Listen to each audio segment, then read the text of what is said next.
결혼한 지 3년 된 31살 여자입니다. 남편이 저보다 4살 연상으로 올해 35살이긴 하지만 집안에서는 늦둥이라 그런가 시댁에 가면 애기 취급받는 막내나 다름없어요. 연애하는 동안에는 나이차가 많이 나던 남편이 그렇게 어른스러워 보일 수가 없었는데 집에서는 애기 취급을 받으니까 그 느낌도 참 새롭더라고요. 남편이로 아주버님 한 분 계시고 신우 한 분 계시거든요. 아버님은 남편이 20대 때 돌아가셨다고 들었고 70대 중반이신 어머님 밑으로 집안에서 첫째인 곧 50대에 접어드는 아주버님과 40대 중반인 신우가 있어요.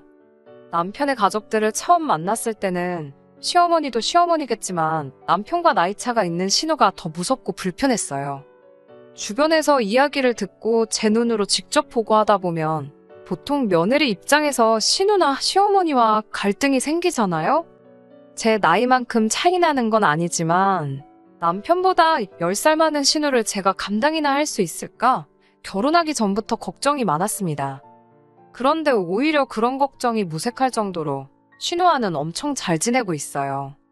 올해로 중학생 아이 둘 키우는 신우를 사실상 명절 같은 날 제외하고는 만날 일도 거의 없기도 하지만 그건 둘째 치더라도 형님이 참 좋은 분이시거든요. 신우도 시댁에 가면 자기도 똑같은 며느리라고 제가 느낄 고충을 이 집에서 제일 잘 이해해 줄 수 있는 건 남편도 아니고 어머님이나 아주버님도 아니고 바로 자신 아니겠냐고 해줬던 말이 기억나네요. 힘든 일 있으면 언제든지 어깨를 내어줄 테니 기대도 좋다고 하는 신우와는 결혼 후에도 자주 밖에서 따로 만날 정도로 가깝게 지내게 되었습니다. 아무튼 걱정했던 것보다 큰 문제는 없었지만 그렇다고 해서 아무런 어려움이 없던 건 아닙니다. 예상치도 못한 아주버님하고 갈등이 생기기 시작했거든요. 저도 들은 이야기라 자세한 내막까지는 모르고 사실 별로 궁금하지도 않아서 깊게 알려고 하지도 않았습니다만 아주버님은 결혼한 지 얼마 되지 않아서 아내 되셨던 분과 성격 차이로 이혼을 했다고 들었습니다.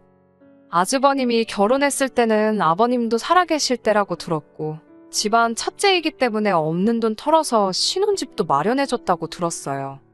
아주버님이 이혼을 하고 난 뒤에는 그 집에서 혼자 살게 되었다는데 아버님이 돌아가시게 되면서 어머님이 아주버님 집으로 들어가게 되었고 시부모님 명의로 되어 있던 아파트가 남편 명의로 돌아가게 되었습니다. 저희가 결혼하면서 그 집에 그대로 신혼살림을 차리게 되었고요.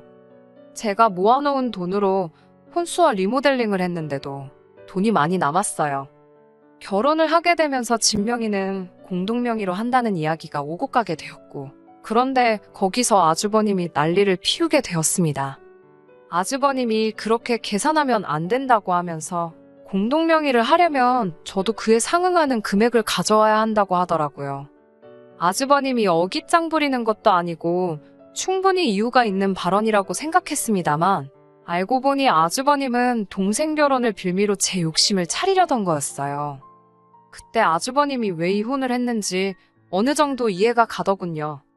욕심 많고 제멋대로고 사람 무시하고 사사건건 참견하는 안 좋은 성격은 다 가지고 있었습니다. 아주버님은 신혼집 공동명의를 하는 조건으로 자기 앞으로 7천만 원짜리 외제차를 사오라고 당당하게 요구하더라고요. 예단하는 셈 칠하나요? 그 차를 해와도 집값 반 내는 거보다 싸게 먹히는 거라면서 이 집에 며느리로 들어오고 싶으면 손도 안 대고 코 풀 생각하지 말고 그에 상응하는 성의를 보이라고 하더라고요. 그게 아니면 공동명의는 꿈도 꾸지 말라고 하면서요. 남편도 나이차가 많은 형님이니까 조금 어렵기는 했는지 딱 잘라서 말을 해주지 못했어요.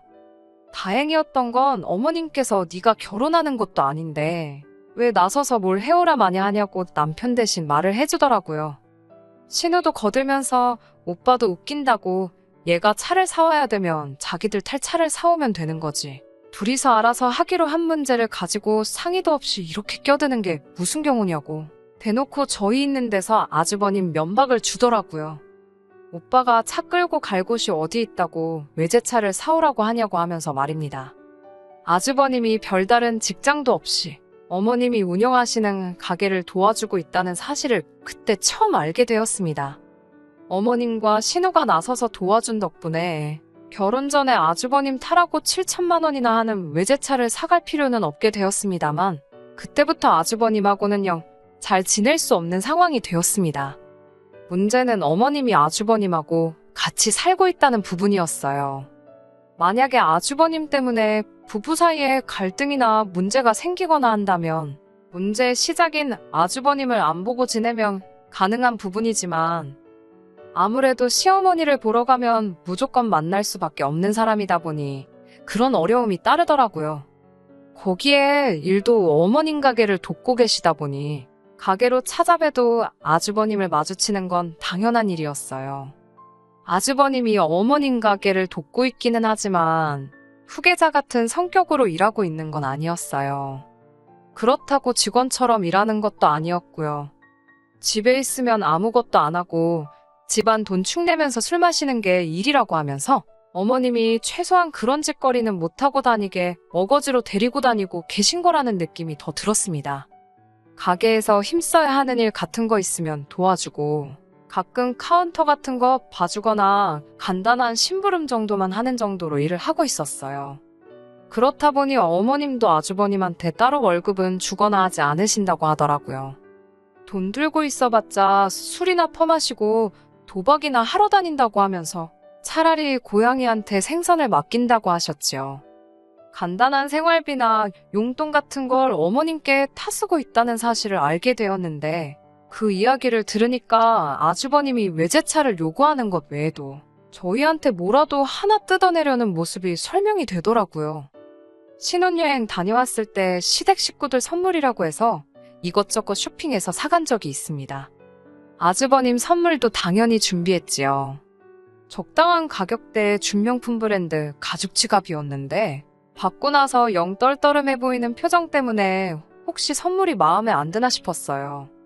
그런데 나중에 저한테 따로 말하기를 자기는 이런 선물 같은 거 사올 필요 없다고 말을 하길래 욕심이 많은 줄 알았는데 생각보다 무력이 없는가 보다. 내가 오해했구나 싶었어요. 그런데 그 생각을 뒤집어버리는 데는 단 5초도 걸리지 않았습니다. 말 끝나기가 무섭게 앞으로 어디 가서 자기 선물 사오려거든 앞으로는 돈으로 달라는 말을 하더라고요. 지갑이 좋으면 뭐하냐고 지갑에 넣고 다닐 돈도 없는데 하면서 자기가 남자라서 사회생활 하려면 현금 필요할 때가 많다고 하는데 어머님 가게 도와주는 게 일이면서 무슨 사회생활을 하려고 하는 건지는 도무지 생각해봐도 모르겠었지만 말이에요. 하지만 이런 식으로 선물을 대놓고 돈으로 달라고 하는 말은 애교로 봐줄 정도로 별것도 아닌 일이나 마찬가지였습니다. 언젠가는 어머님 댁에 찾아뵈었을 때 어머님이 잠깐 자리를 비우신 틈을 타서 저희를 붙잡고 말을 하더라고요. 자기한테 못해도 한 달에 저 100만 원, 남편이 100만 원에서 200만 원 정도는 보내는 게 도리 아니냐고요. 무슨 말을 하는 건가 했는데 저희가 시어머니 부양하는 문제 걱정할 것도 없이 결혼 생활을 유지하고 있는 게 자기가 어머님을 모시고 살고 있는 덕분 아니겠냐는 겁니다. 한술 더 떠서 어머님이 내 집에 얹혀 살고 있으니 아버님 돌아가셨을 때 저희가 살고 있는 집이 남편 명의로 돌아갈 수 있었던 거라고. 사실상 우리 결혼의 1등 공신은 자기나 마찬가지라는 거예요. 앞으로의 저희 결혼 생활이 얼마나 행복할지는 자기 손에 달려있는 거나 마찬가지라는 말을 하는데 어이가 없더라고요. 그 나이 먹도록 직장도 없고 어머님 밑에서 기생하고 있는데 어떻게 아무리 그림이 그렇다고 하더라도 어머님이 아주버님한테 얹혀 살고 있다는 표현을 할 수나 있는지 싶었습니다. 어머님은 모르게 하라는 말을 하길래 어머님 자리 돌아오시자마자 아주버님한테 그러면 보내라던 돈은 언제부터 보내드리면 되겠느냐 일부러 물어봤습니다. 당연히 어머님이 무슨 돈을 말하는 거냐고 반응하셨고 저는 제가 착각해서 실수했다는 것처럼 깜짝 놀라며 어머님은 모르고 계셨냐고 조금 여우처럼 어머님한테 아주버님이 꺼낸 돈 이야기를 그대로 전달했습니다. 어머님은 이야기 다 들으시고는 얼굴이 둘그락불그락해지더니 이제는 돈 나올 구멍이 없으니까 지 동생한테 돈을 뜯어낸다고 하시며 저희가 있는데도 할 말 못할 말 다 꺼내시며 호통을 치셨습니다. 남편하고 제가 어머님한테 달라붙어서 뜯어말리긴 했는데 탈탈 털리고 있는 아주버님을 보고 있으니 솔직히 좀 쌤통이었어요. 아주버님은 항상 저희들 머리 꼭대기 위에 있다고 생각하고 있거든요. 하지만 그 행동의 수준이 뻔히 보였기에 항상 제 손바닥 안에 있었지요. 한두 번씩 돈 문제를 가지고 사소한 사건을 만들어내기는 했는데 결국엔 아주버님 손으로 제 돈 10원짜리 하나 들어간 적이 없었지요. 욕심을 조금이라도 덜 냈으면 어떻게 제가 속아 넘어갔을 수도 있겠는데 매번 저렇게 말도 안 되는 과한 욕심을 부리다 보니 안 들킬 것도 들켜서 본전도 못 찾고는 했습니다. 아주버님이 아무리 노력을 해도 저에게 항상 간파를 당했고 혹시나 아주버님이란 위치로 저를 깔아뭉개려고 하면 항상 어머님이나 신우가 제 편을 들어주면서 방패막이 되어주었습니다. 남편이 의외로 아주버님에게 유독 약한 모습을 보였던 점이 아쉽기는 했지만 남편이 아니더라도 시어머니나 신우가 제 편에 서서 항상 도와주는데 딱히 무서울 건 없었네요. 그렇게 신혼 때부터 현재까지 아주버님이 몇 번의 꼼수를 부렸지만 제가 현명하게 대처해가며 사전에 방지를 했고 큰일로 키우지 않고 항상 좋게 잘 넘어가고 있었습니다. 어머님도 신우도 아주버님이 이런 사람인 걸 이미 알고 있었기에 오히려 이 정도인데도 일 크게 안 만들고 아무 일도 없었다는 듯이 잘 대처하는 저였기에 저를 더 아껴주셨던 것 같네요. 그런데 얼마 전 도무지 참을 수 없는 아주버님의 행동에 전에 없을 정도로 한판 크게 붙게 되는 사건이 생기게 되었습니다. 저한테 여동생이 있어요. 연년생이고 올해 30이지요. 여동생이 대학 생활 하다가 미국으로 잠깐 어학연수차 간 적이 있었습니다.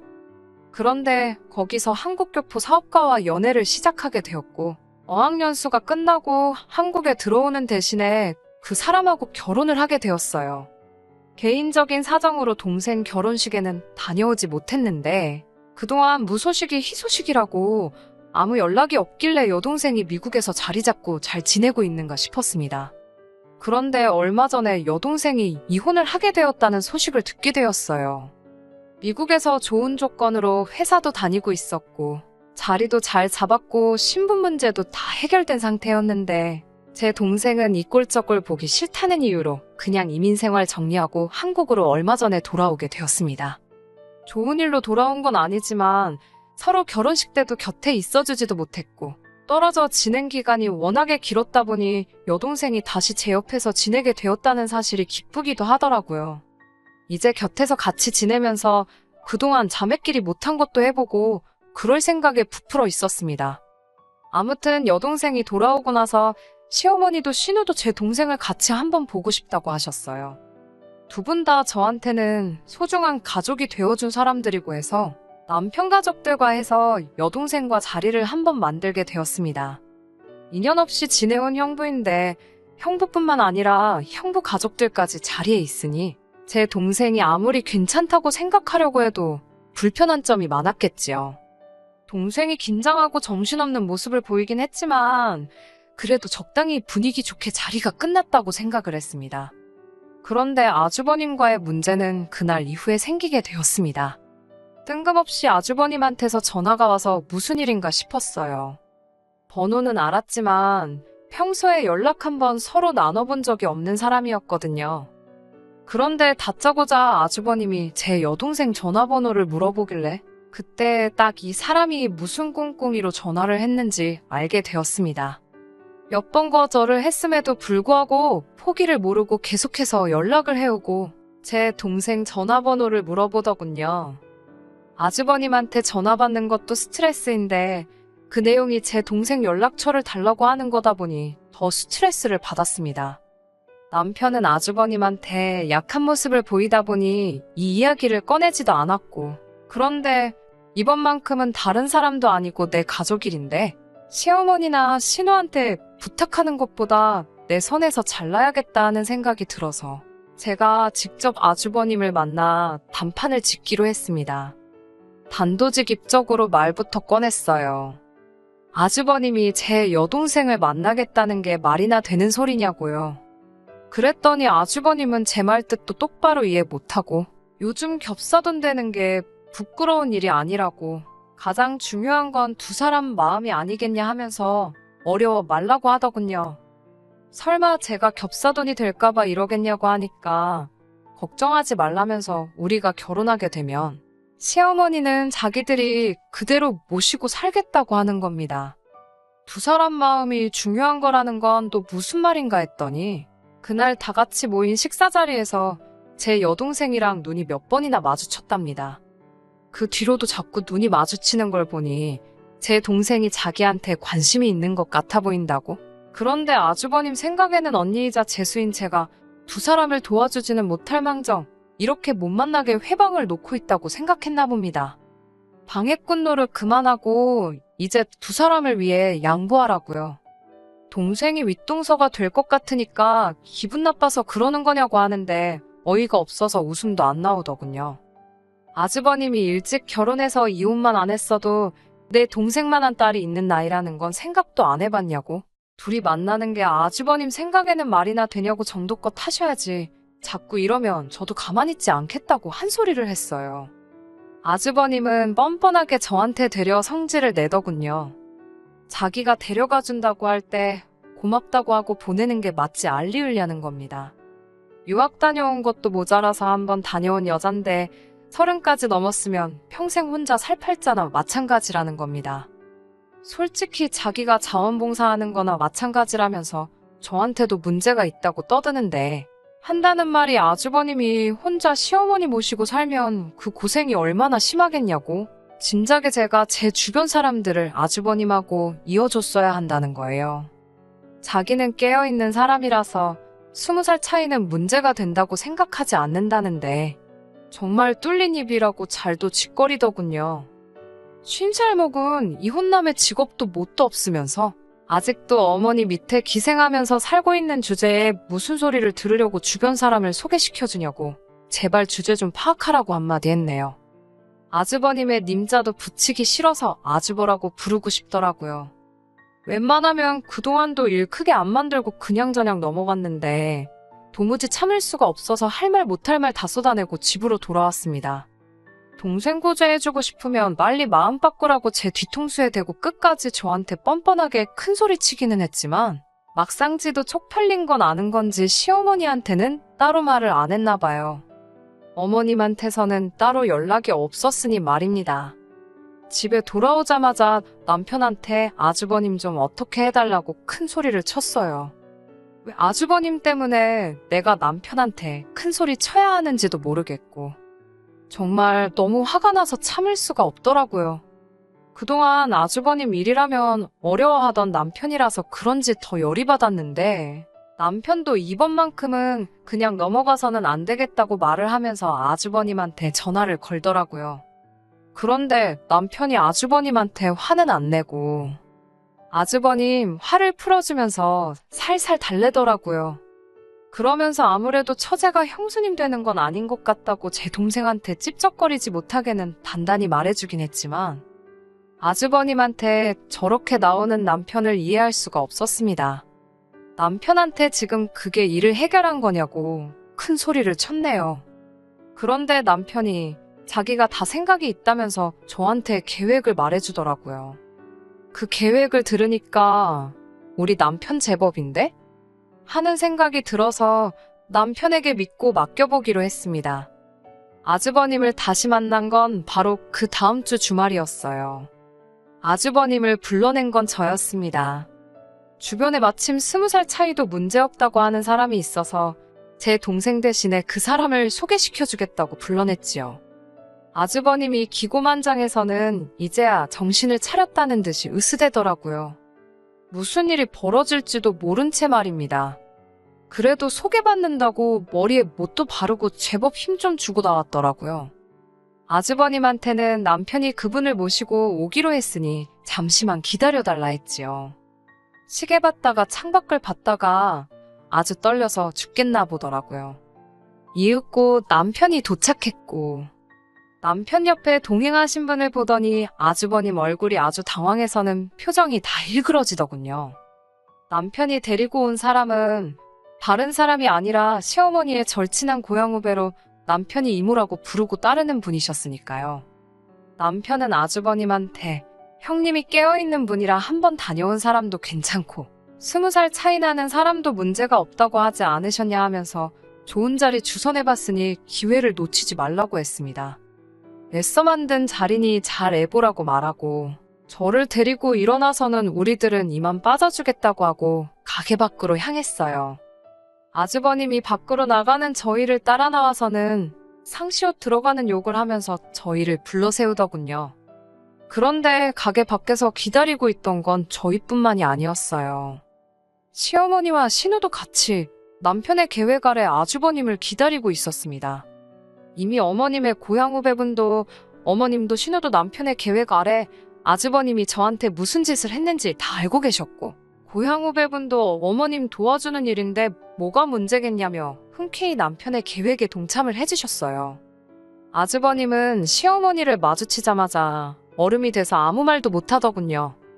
어머님은 곧장 아주버님 뺨싸다기를 올려치시면서 첫째라고 오냐오냐 키워준 내 잘못이다 하시고는 너 사람 되는 꼴 보기 전까지는 죽지도 않겠다 큰 소리를 치셨어요. 곧바로 네 스스로 밥 벌어먹고 살 수 있게 될 때까지는 집에 얼씬도 하지 말라고 집에서 챙겨나온 아주버님 짐가방을 던져줬습니다. 그 집이 아주버님이 결혼할 때 신혼집으로 받은 집이긴 하지만 아직까지도 어머님 명의로 되어 있었다고 하네요.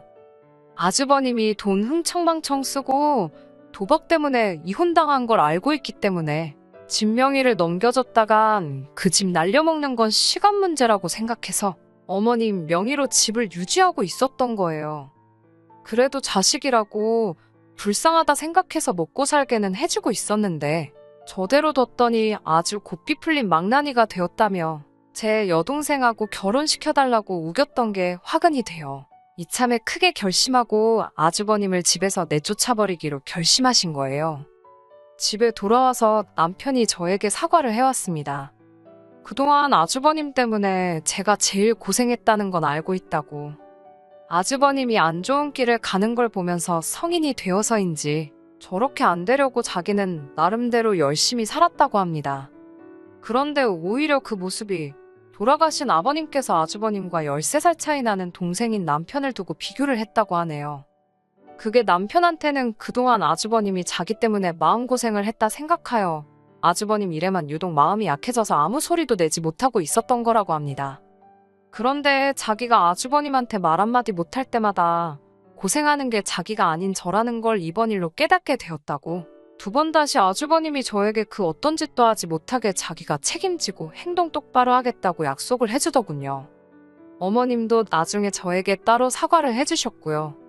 아주버님은 한동안 짐가방만 들고 주변 아는 사람들 집에 돌아가면서 신세지면서 하루하루 연명하고 있다고 하네요. 어머님이 다시 아주버님을 받아줄 수도 있다고 생각하고 아주버님이 이번 일로 사람이 변할 거라고는 기대도 하지 않아요. 하지만 이제부터는 남편이 제대로 자기 할 일을 해준다고 약속을 했으니 아주버님이 돌아온다고 해도 걱정이 되지는 않네요. 끝까지 들어주셔서 감사합니다. 오늘의 사연은 여기까지입니다. 구독과 좋아요, 알람 설정 부탁드리고 더 좋은 사연으로 다시 찾아뵙겠습니다. 감사합니다.